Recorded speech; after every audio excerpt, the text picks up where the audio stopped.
स्वामी, ये कीर्तिमान के लिए कैसा लग रहा है? ये लीजिए स्वामी।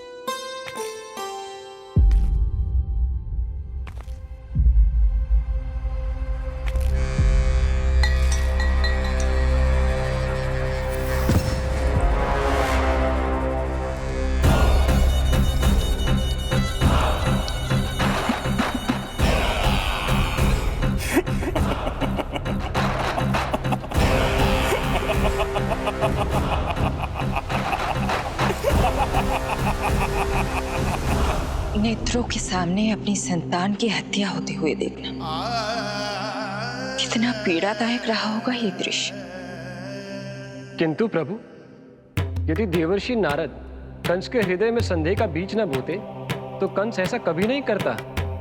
तो फिर उसे उकसाए क्यों देवर्षि ने? आप भूल गए देवराज, समस्त संसार में जो भी होता है मेरी इच्छा अनुसार ही होता है। यही प्रश्न नारद ने भी मुझसे पूछा था।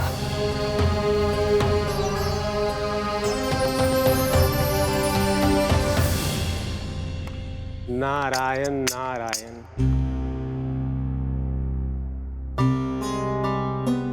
छोटे से बालक की इतनी निर्मम हत्या और माध्यम बना मैं।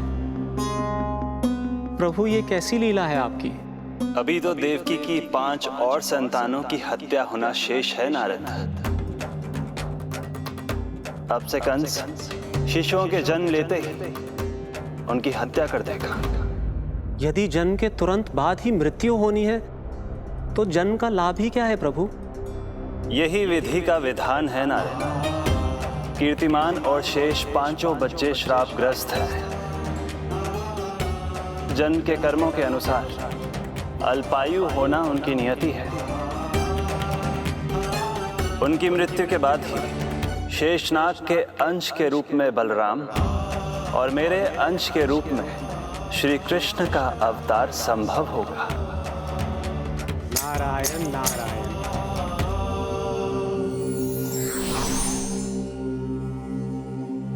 देवकी के पुत्र एक के बाद एक जन्म लेते रहे और उनकी हत्या कर कंस अपने पापों की संख्या में वृद्धि करता रहा। नहीं! मत मारो! मेरा पुत्र!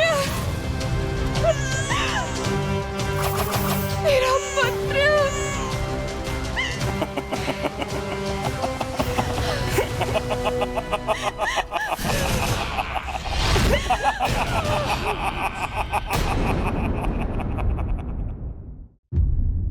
अब उसकी क्रूरता की कथा ऐसे मोड़ पर आ पहुंची जहां से वापसी असंभव है, क्योंकि अभी अभी उसने देवकी के छठे पुत्र का वध कर दिया है। हे प्रभु, कितना दुर्दांत है ये कंस। किंतु एक ही जन्म में एक साथ 2 माताओं का पुत्र बनने में उसने आपकी सहायता कैसे की प्रभु? उसके भय ने उससे ये कार्य सहज ही करवा दिया देवराज। जन्म लेते ही माता देवकी के सभी पुत्रों की हत्या कर उसने मुझे विवश कर दिया है। अब जीवित रहने के लिए मेरे अवतार को माता देवकी की कोख से जन्म लेने के तुरंत बाद मैया यशोदा के पास गोकुल जाना ही होगा। और इस प्रकार कंस के कारण एक ही जन्म में 2 माताओं का पुत्र बनने का आपका वचन सत्य सिद्ध होगा। आपकी लीला अपरंपार है प्रभु। आप सब अब निश्चिंत होकर जाइए। मेरे अवतार के जन्म होने की घड़ी अब निकट ही है। हम धन्य हुए प्रभु। हम धन्य हुए प्रभु।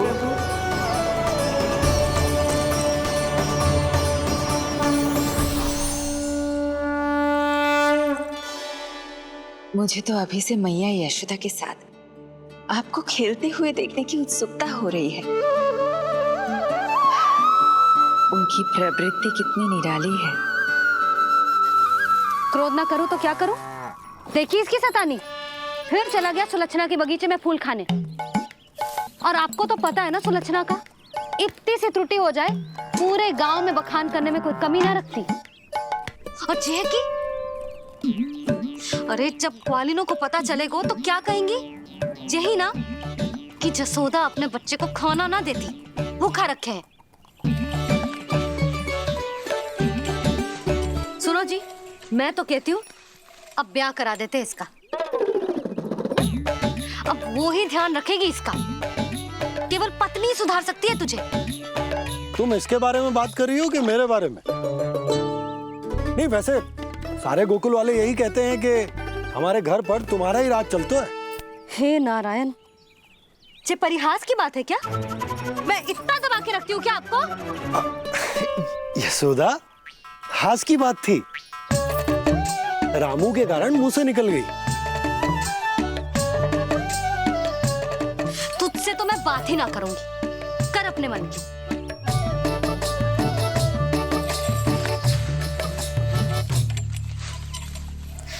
पता है तुझे कितना क्रोध आता है जब तू ऐसे बिना बताए घर से चला जाता है? प्रेम है जे मेरा, चिंता है मेरी। तुझे कुछ हो जाए तो अपना लल्ला माना है तुझे।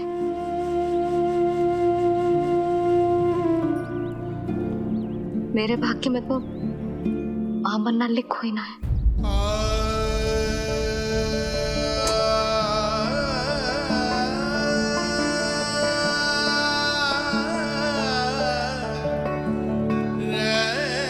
यशोदा,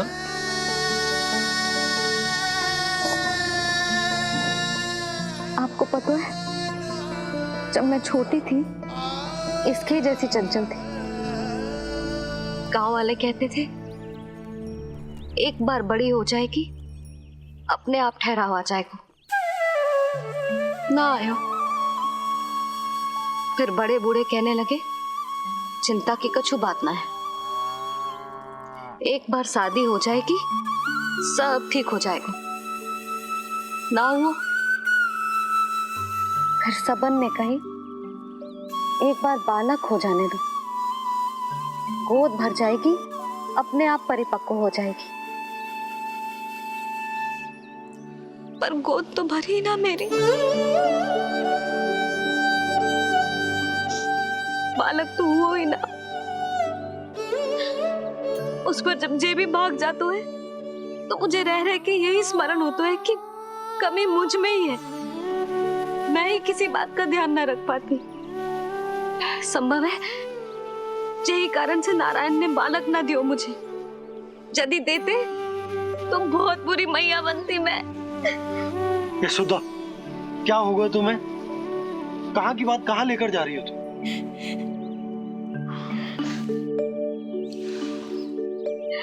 बालक अवश्य होगा हमें, और बहुत अच्छी मैया बनोगी तुम।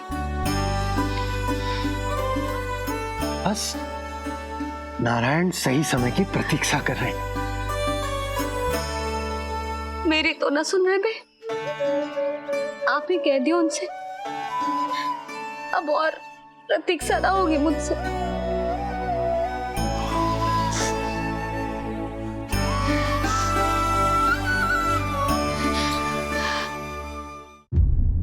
प्रतीक्षा तो अब मुझसे भी नहीं हो रही मैया।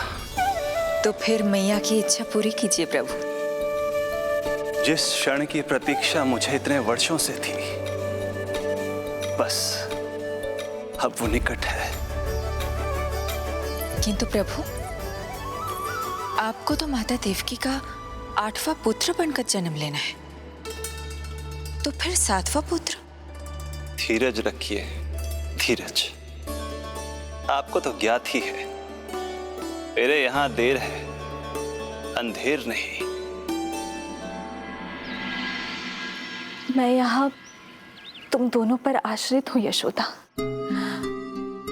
भोजन, सुरक्षा, परिवार का अपनापन सब कुछ दिया है तुमने मुझे, किंतु मेरा दुख मुझे एक क्षण भी चैन लेने नहीं देता।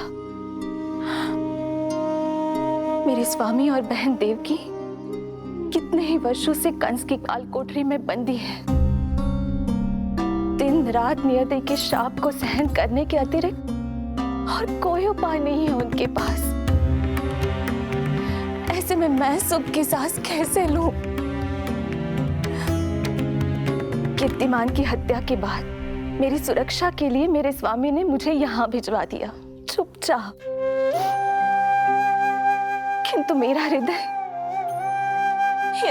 तो वही छूट गया यशोदा।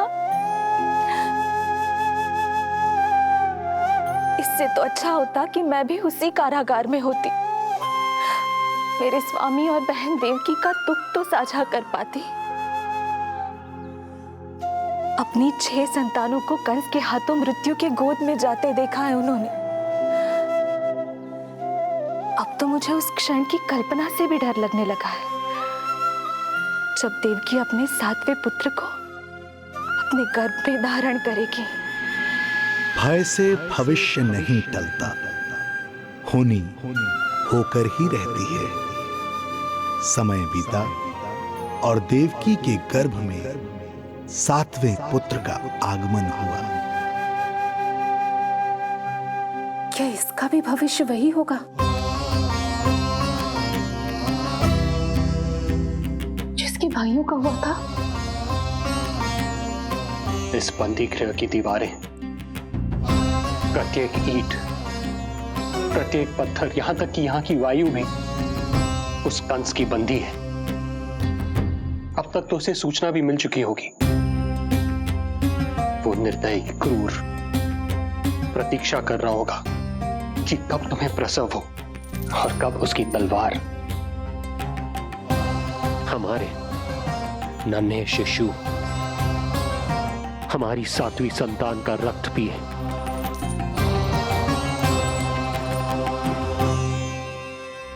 दुर्जन, तुम देवकी की कालकोठरी के बाहर स्वयं उपस्थित रहोगे, प्रत्येक पल 8 प्रहर।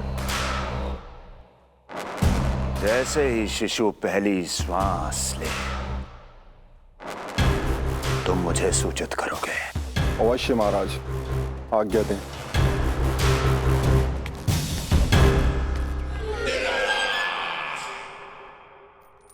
कुछ कीजिए स्वामी, कुछ कीजिए। मैं नहीं चाहती कि ये अपनी प्रथम श्वास इस बंदी गृह में ले।